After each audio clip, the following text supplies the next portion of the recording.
Hello students, today we are going to deal with very first poem from the second unit 2.1 Song of the Open Road by an American poet Walt Whitman. But before teaching this poem, I would like to tell all the students who are watching this video open their own books in front of them and go through textbook line to line while I am teaching the poem. It will give you proper understanding, real theme and real goal of this poem. So let's start the poem Song of the Open Road. The poem is written by Walt Whitman. Walt Whitman was an American poet. His era was from 1819 to 1892.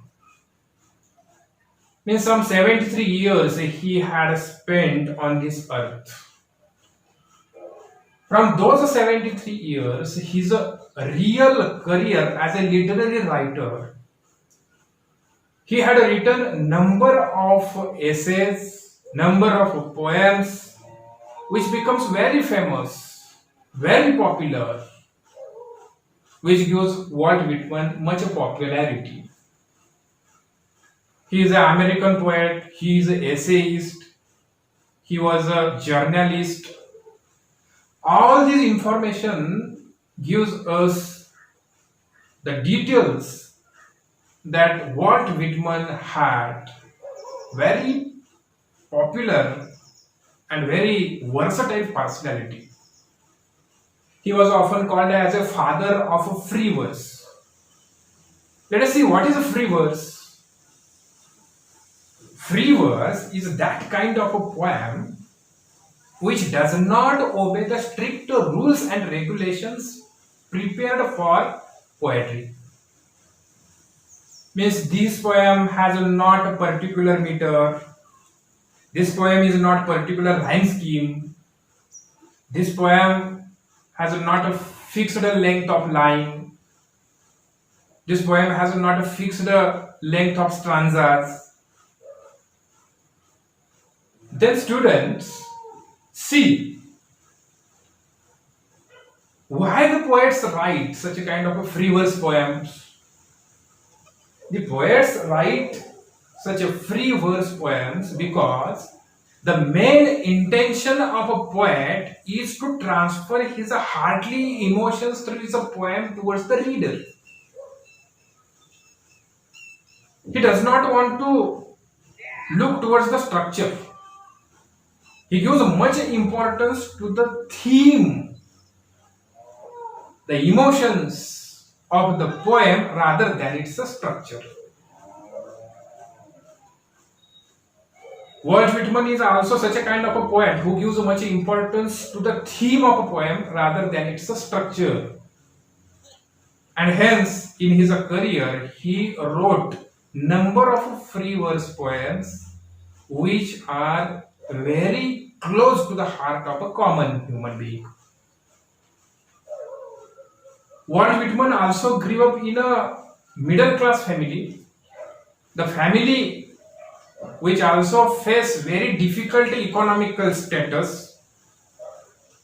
There are number of characters in front of him which he had seen, and he had written those characters in his stories, in his poems, which becomes authentic, which becomes real, and the reader also look towards those characters as their own characters. They found their own image in their characters, and hence they like their stories. Hence he liked his poems very much. One of his major work, Leaves of Grass, which was published in July 1855, it becomes very famous. The present poem Song of the Open Road is also taken from that collection of poems. leaves of grass. You all students are well known about Walt Whitman. I know it because in the 10th standard you have studied his poem O Captain, My Captain. His poem O Captain, My Captain was written on the death of Abraham Lincoln. The poem has era of Abraham Lincoln's death. Abraham Lincoln was former president of America. It becomes also very famous. Here, after the information of a writer, we are going to deal with the poem. The name of the poem, Song of the Open Road. When we see the poem, we come to know that the road in the title is a symbolic one. The road is a symbol of equality. When Walt Whitman writes this poem, at that time, there was a racial discrimination in America. There is a discrimination in black and whites. But here Walt Whitman wants the equality. Here a road symbolizes equality. There is also discrimination in poor and rich people. Here the road symbolizes equality. How? Let's see. When we walk on a road, then there are a lot of poor people. There are a lot of rich people. There are a lot of middle class people. But the road gives equal opportunity to all people who walk on it. So here poet also want to search for the equal opportunity, and hence from the title of the poem, the word road, it gives us the symbolism of equality. The word road also gives the symbolism of mobility. Suppose we come out from our home and we want to walk on a road. At that time, we have determined in our mind what to do. Means I came out from my home because I want to go to Kolhapur. So to go to Kolhapur is an intention in my mind, and with that intention, I walk on the road. When I come out from my home, I never stood ideally on the road because with some intention I come out from my home, and hence road is also symbolism of mobility. It is also symbolism of a racial discrimination. Road gives equal opportunity to all people who walks on it. In this way, the poet also want to make equality in a society. The road is also symbolism for starting something new. Means when you come on a road, every day you start a new journey. Sometimes you come on a road with a purpose to go to Pune. Sometimes you comes on a road to go to Kolhapur. So when you come on a road, you always start something new. In this way, the poem, it symbolizes different things with the concept road. See here, now we are going to deal with the poem. Song of the Road. Afoot and light-hearted, I take to the open road, healthy, free, the world before me. Afoot means barefoot, उघड्या पायाने, पायामध्ये काहीही न घालता अगदी मोकळ्या हृदयानं I take to the open road. मी या खुल्या रस्त्यावरती येतोय. At that time I was healthy, free and the world before me. त्यावेळेला माझ्या समोर मला जे बघायला मिळतं ते हे हेल्दी जग बघायला मिळतं, हे फ्री जग बघायला मिळतं.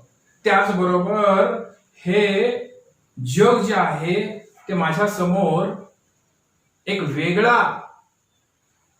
फ्रीनेसपणा घेऊन आलेलं बघायला मिळतं. The long brown path before me leading what ever I choose.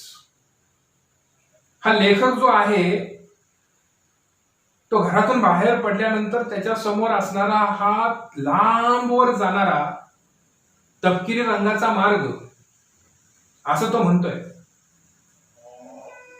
When we look in any map, the brown color it shows the important places and important things in that map. Means the poet has chosen a road which is very important one. It is not simple. या कवीने जो मार्ग निवडलेला आहे तो अतिशय महत्वाचा आहे. तो साधा सुद्धा मार्ग नाहीये. आणि म्हणून त्याच्यासाठी यांनी द लॉंग ब्राऊन पाथ अशी कन्सेप्ट वापरलेली आहे. म्हणजे पहिल्या स्टांजामध्ये या ठिकाणी कवी काय म्हणतोय पहा. पायामध्ये काहीही न घालता अनवाणी पायांनी मी पुढे चालायला लागतोय. मी ज्या रस्त्यावरती आलेलो आहे तो ओपन रोड आहे. त्याच्यावरती कुणालाही येण्यासाठी बंधन घातलेलं नाही किंवा त्याच्यावरती येण्यापासून कोणालाही अडवलेलं नाहीये. ज्याच्या कोणाच्या मनामध्ये या मार्गावरतून चालण्याचा विचार येईल तो प्रत्येक जण या मार्गावरती येऊ शकतो. तो प्रत्येक जण या मार्गावरून मार्गाक्रमण करू शकतो आणि म्हणून त्या मार्गाला या ठिकाणी ओपन रोड असं म्हटलेलं आहे. The person who want to walk on that road he is allowed to walk on it. And hence the poet called it as a open road. Here poet want to create such a kind of open roads. कवीला अशाच पद्धतीचा open road अपेक्षित आहे. एखाद्या ठराविक जातीसाठी, एखाद्या ठराविक वर्गासाठी, एखाद्या ठराविक लिंगासाठी, म्हणजे एखाद्या ठराविक महिलांसाठी असेल, पुरुषांसाठी असेल, अशा पद्धतीचा रोड या ठिकाणी कवीला अपेक्षित नाही. ज्या रस्त्यावरून कवीला चालायचं आहे त्या रस्त्याच्या बाबतीमध्ये कवी असा विचार करतो की तो ओपन असायला पाहिजे, तो सर्वांसाठी खुला असायला पाहिजे. आणि मग कवी चालतोय तो कोणत्या रस्त्यावरती चालतोय. Afoot and light hearted I take to the open road. अशा ओपन रस्त्यावरती, अशा खुल्या रस्त्यावरती चालत असताना माझं हृदय सुद्धा लाईट हार्टंड, हलकं फुलकं होतं. त्याच्यावरती कोणताही दबाव येत नाही असं कवीला म्हणायचं आहे. आणि मग अशा रस्त्याने चालत असताना बाहेरचं जग सुद्धा आपल्याला हेल्दी वाटतं, फ्री वाटतं.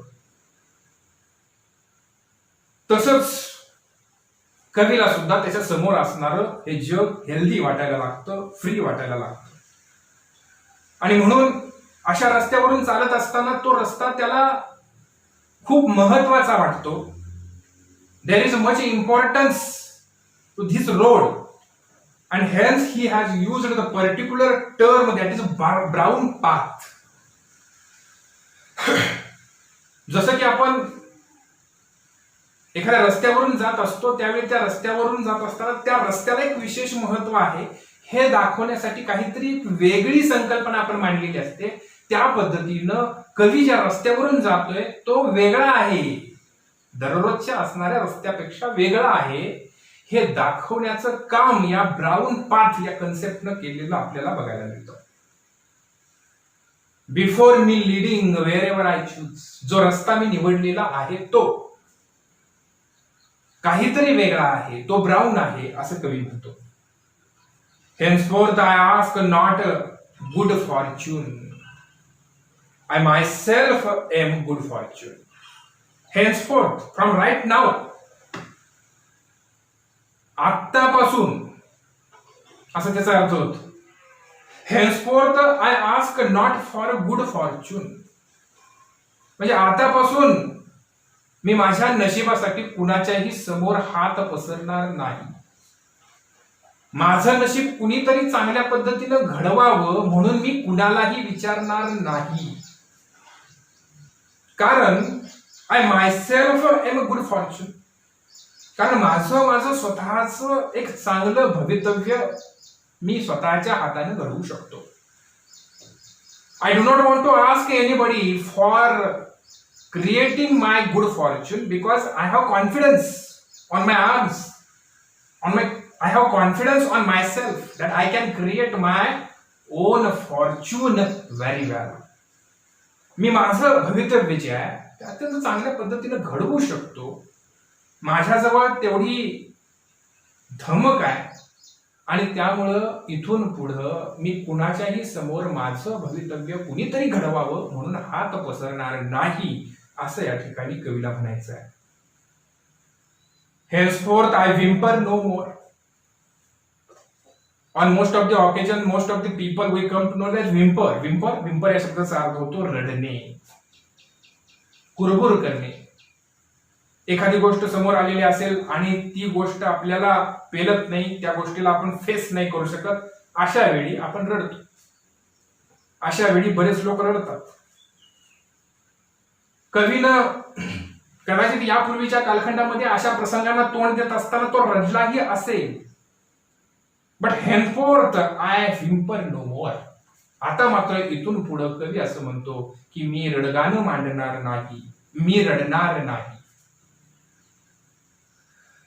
Postpone no more. I never postpone the things. On most of the occasion we postpone the different things which are not suitable to our mind,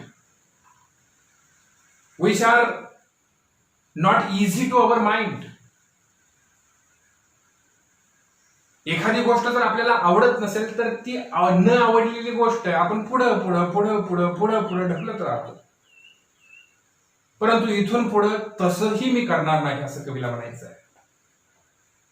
म्हणजे एखाद्या विद्यार्थ्याला बघा अभ्यास करायला आवडत नसतं, पण अभ्यास करण्यासाठी त्यानं मनात ठरवलेलं असतं. मग तो आज म्हणतो की नाही आज नाही अभ्यास करायचा, उद्या करायचा. उद्याचा दिवस उजाडतो, त्यानं ठरवलेलं असतं उद्यापासून अभ्यास करायचा, परंतु त्या दिवशी पण त्याला इच्छा नाही होत. मग तो म्हणतो नाही आज नाही उद्या करायचा. असं आज नाही उद्या उद्या उद्या करत परीक्षेचा कालखंड येऊन जातो तरी सुद्धा त्याचा अभ्यास सुरू होत नाही. अशी परिस्थिती आपल्या समोर असते. त्या पद्धतीनं कवी या ठिकाणी म्हणतोय की पोस्टपोन नो मोर, इथून पुढे कुठलीही गोष्ट मी पुढे ढकलणार नाही.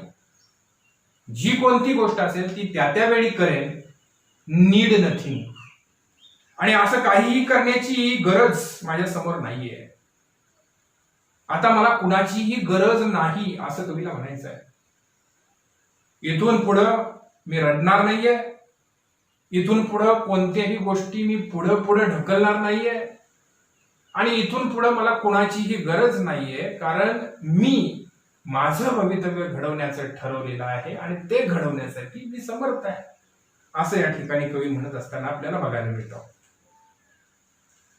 Done with indoor complaints. आता done with, to be done with ही एक फ्रेज आहे, या ठिकाणी फ्रेज आलेली आहे. टू बी डन विथ म्हणजे टू बी फिनिश विथ. आता मी सोडून दिलेला आहे.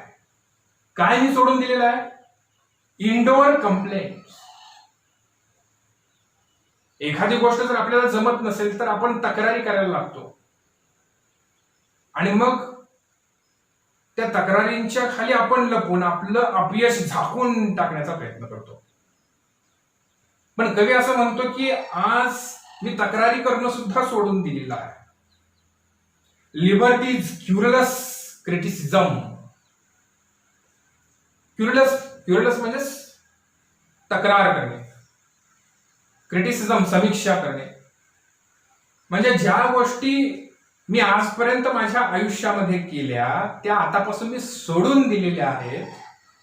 त्याच्यामध्ये इनडोअर कंप्लेंट्स करणं मी सोडून दिलेलं आहे. क्युरलस क्रिटिसिझम करणं मी सोडून दिलेलं आहे.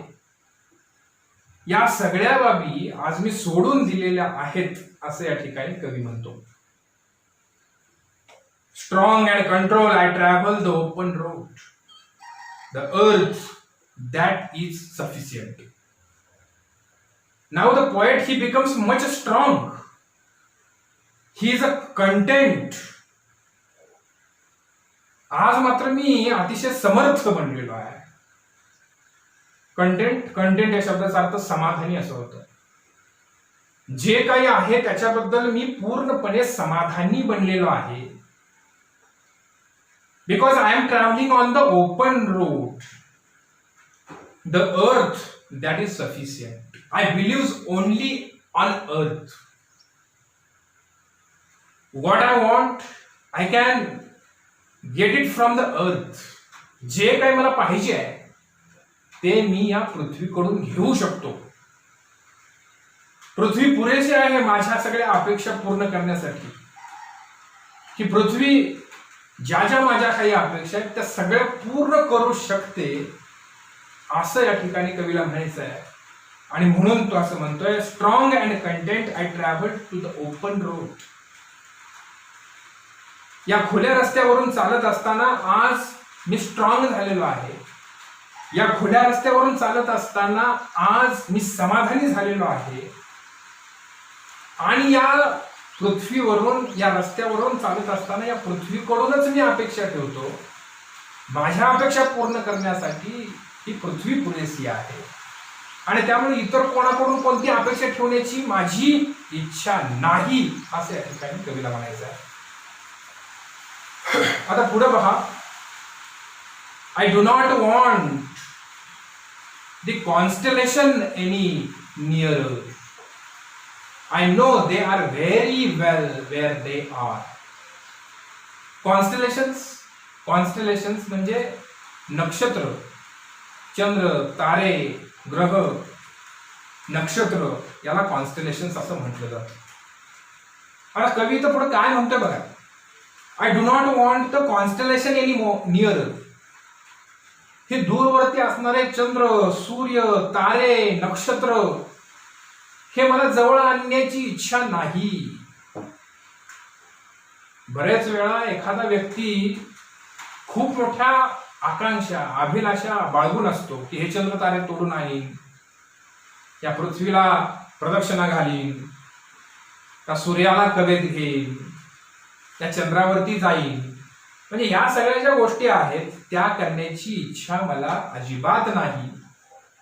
हे नक्षत्र, हे चंद्र, हे सूर्य, हे तारे यांना जवळ आणण्याची माझी अजिबात इच्छा नाही.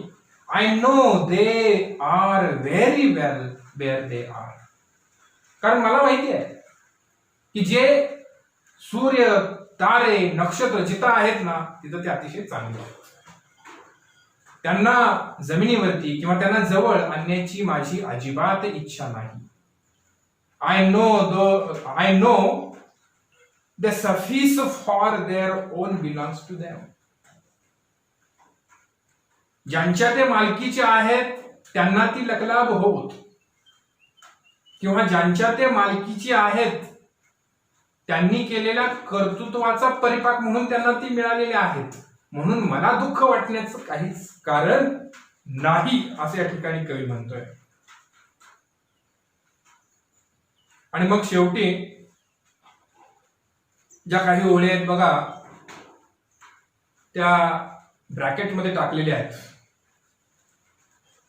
त्या ब्रॅकेटमध्ये टाकलेल्या ओळीच म्हणजे पॅरेंथेसिस. पॅरेंथेसिसचा अर्थ कंस किंवा कोष्टक. किंवा अपसारण चिन्ह असं होतं. आता शेवटच्या 5 ओळी ज्या आहेत त्या ब्रॅकेटमध्ये टाकलेल्या आहेत, कंसामध्ये टाकलेल्या आहेत. त्याच्यामुळं या ठिकाणी पॅरेंथेसिस झालेला आपल्याला बघायला मिळतोय. म्हणजेच काय, तर इथपर्यंतची जी कविता आहे त्या कवितेला एक वेगळा परिपूर्ण अर्थ प्राप्त झालेला आहे. ही कविता या ठिकाणी पूर्ण होऊ शकते, परंतु कवी त्याच्या स्वतःच्या आयुष्यामध्ये आलेला एक अनुभव किंवा त्याच्या स्वतःच्या आयुष्यात अनुभवाला आलेल्या काही बाबी त्या शेवटच्या परिच्छेदामध्ये मांडण्याचा प्रयत्न करतोय. Steel here I carry my old delicious burdens. आता जगाच्या पाठीवरती असणाऱ्या लोकांच्या मनावरती खूप मोठमोठे बर्डन्स असतात, ताण असतात, तणाव असतात, आपल्याला बघायला मिळतं.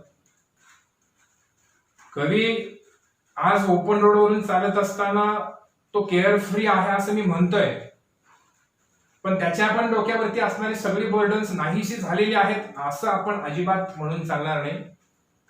कारण तो सरळ सरळ कबूल करतोय, steel here I carry my old delicious burdens. आज सुद्धा अजूनही काही दबाव, वेगवेगळे तणाव माझ्या बरोबर आहेत, but poet sed them as a delicious.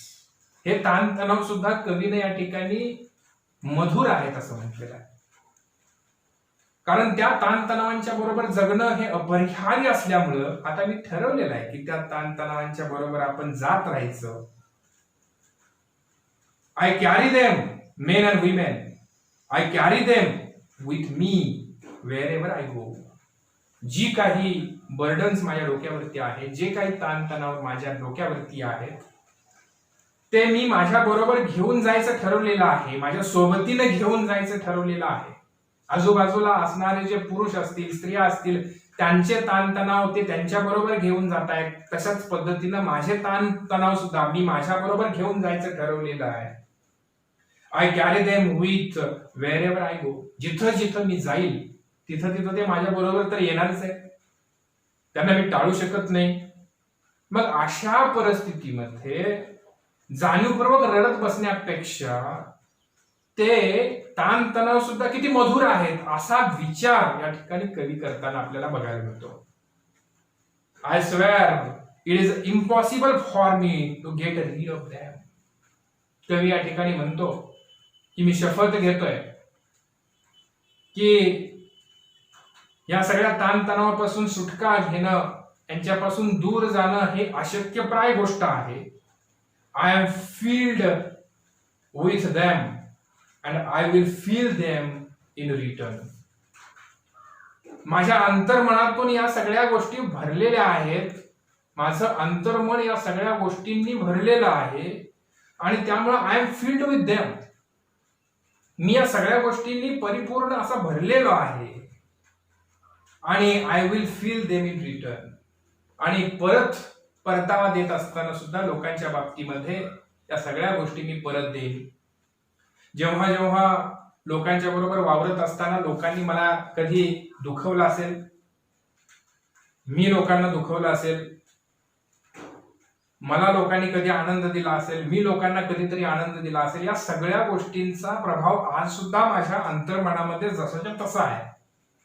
आणि तो प्रभाव मी चांगल्या पद्धतीनं तसाच बाळगू इच्छितो, लोकांना पुन्हा देऊ इच्छितो, असं या ठिकाणी वॉल्ट व्हिटमन म्हणताना बघायला मिळतो.